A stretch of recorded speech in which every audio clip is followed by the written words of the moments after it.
하나 히트치고 있는데 은교라는 영화가 있다고 합니다. 네, 나이 70이 넘은 시인 노인과 17살짜리 여고생과 눈이 맞아서 러브스토리 사랑이 전개되는 그런 과정을 연극화하고 있는데 여기서 하나 주목할 만한 것은 남자 여자 나이가 40년 차인데도 불구하고 사랑을 불꽃 피운다. 네, 그런 얘기에 초점을 맞추고 있는데 여기서 중요한 것은 나이가 들어서 사람이 세상을 살다 보면 나이가 들어서 죽게 마련인데 그래서 인생을 마감하는 것이 어떻게 해서 죄가 되느냐. 내가 나이를 먹어서 죽는 것은 생을 마감하는 것이 어떻게 죄가 될 수 있느냐. 벌을 받는 것이냐? 아니다. 자연적인 현상이다. 늙음도 벌이 아니다. 늙어가는 것도 역시 벌이 아니다. 벌을 받는 것이 아니다. 징벌이 아니다는 얘기죠. 네. 누가 노인을 가리켜 당신이 늙어가는 것이 죄다. 벌을 받는 것이다. 그렇게 말을 할 사람이 있겠습니까? 네. 오늘 서울에서 70대 노인과 20대 못되는 여고생과의 사랑의 이야기를 연극한 이 드라마를 상기하면서 이 방송을 시작합니다. 문선명 통일교 교주도 세상을 지금 곧 떠난다는 뉴스가 나오고 있습니다. 네, 젊은 시절로 노인들은 젊은 시절로 돌아가고 싶다.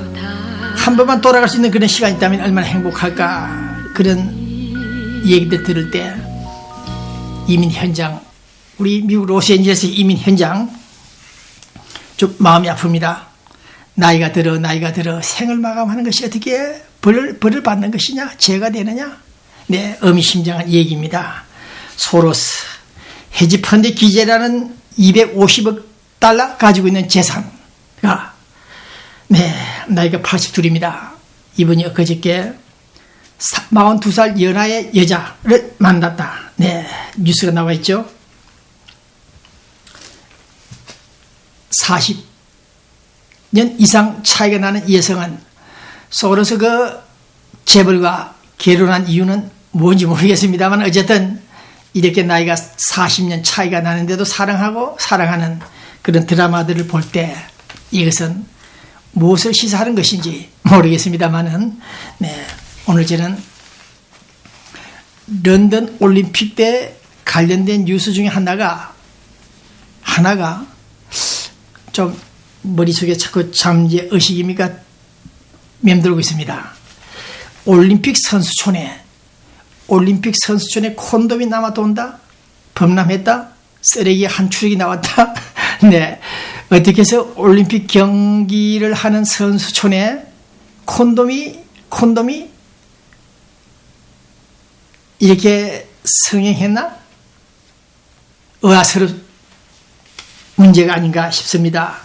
네, 예전에도 간간히 올림픽 선수촌 안에서 콘돔이 많이 돌아다닌다는 얘기 들어봤는데 이번 런던 올림픽 경기장에서도 콘돔이 15만 개 불티났다.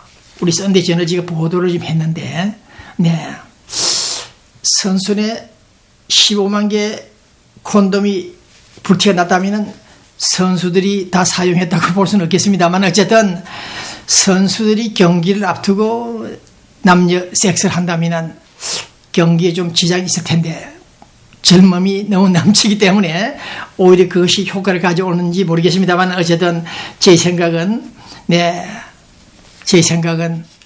우리 코리안들이 이번에 금 13개를 따냈죠. 우리 코리안들은 선수촌에서 콘돔을 사용하지 않기 때문에 적석 미팅, 적석 섹스를 안 하기 때문에 크게 성과를 올렸다. 그런 생각을 좀 가지면서 우리 한국 선수단들을 향해서 다시 한번 인사를 드립니다. 올림픽 경기장 옆에 있는 선수촌에서 콘돔이 불티나게 놔두고 있었다. 네, 한번 음미해 볼 만한 일입니다. 젊어서 나이가 7, 80이 되면 그런 콘돔 필요가 없을 텐데 젊었기 때문에 선수촌에서 적석 미팅을 하고 그런 관계를 하는 선수들이 있다면 그것도 행복이겠죠. 오늘 저는 방송 주제 가운데 하나, 장준하 사장이었죠. 아시는 분들 알 것이고 젊은 사람들 잘 모르실 겁니다. 박정희 정권 때 장준하 반군사 독재 타도에 앞장섰던 분이 등산 갔다가 죽었죠. 그것이 타살이 아닌가, 재조사 해보자, 느닷없이 그런 말이 나옵니다.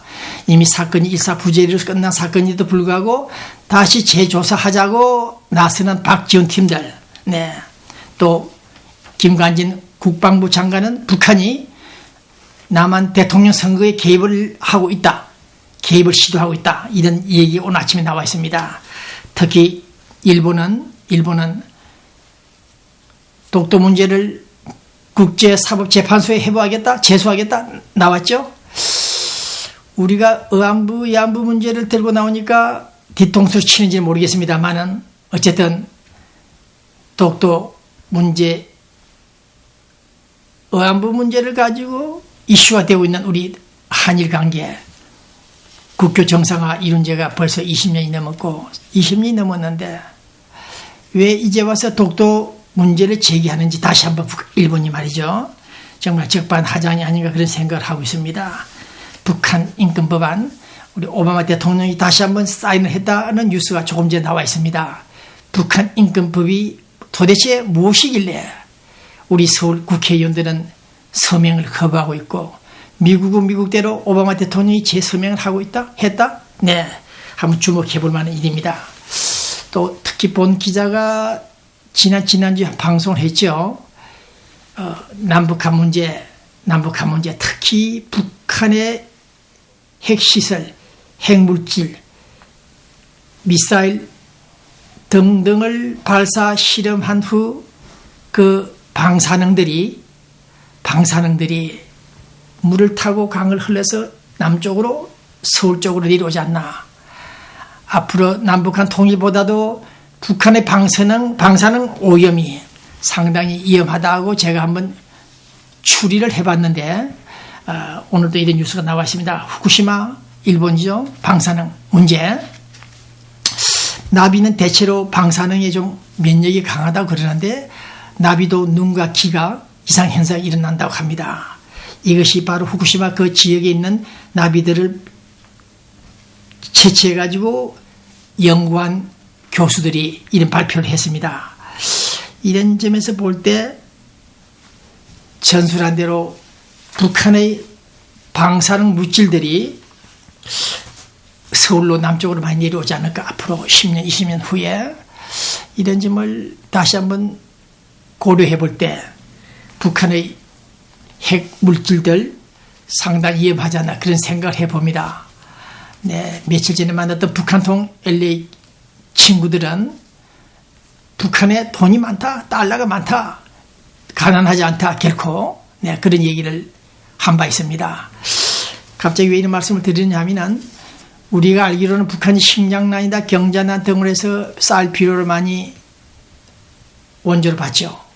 그런데 그게 아니라는 얘기를 들었습니다. 북한에서 개발한 핵 무기들, 네, 미사일들, 그것을 이란 지역에다 내다 팔면은 수천만 달러, 수억 달러가 된다고 합니다. 네, 일리가 있습니다. 그런 점을 볼 때 우리 서울 정부 북한이 너무 어렵다, 가난하다, 돕자, 햇볕이다 그런 얘기를 하는 데 있어서 좀 신중해달라. 알고 보면은 북한의 내부를 조명해 보면은 이 친구들이 무기 판매한 돈들이 상당히 많다. 네, 영양제 쌀이다, 주사다, 공급이 필요하다, 보내달라는 식량들, 그 이면을 좀 깊이 헤아려 봐주기를 바랍니다. 네.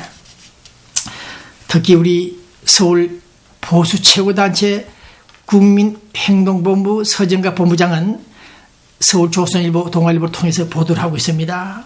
민노총, 전교조, 이 좌파 같은 인간들은 모조리 북송시켜라, 북한을 쫓아보내라.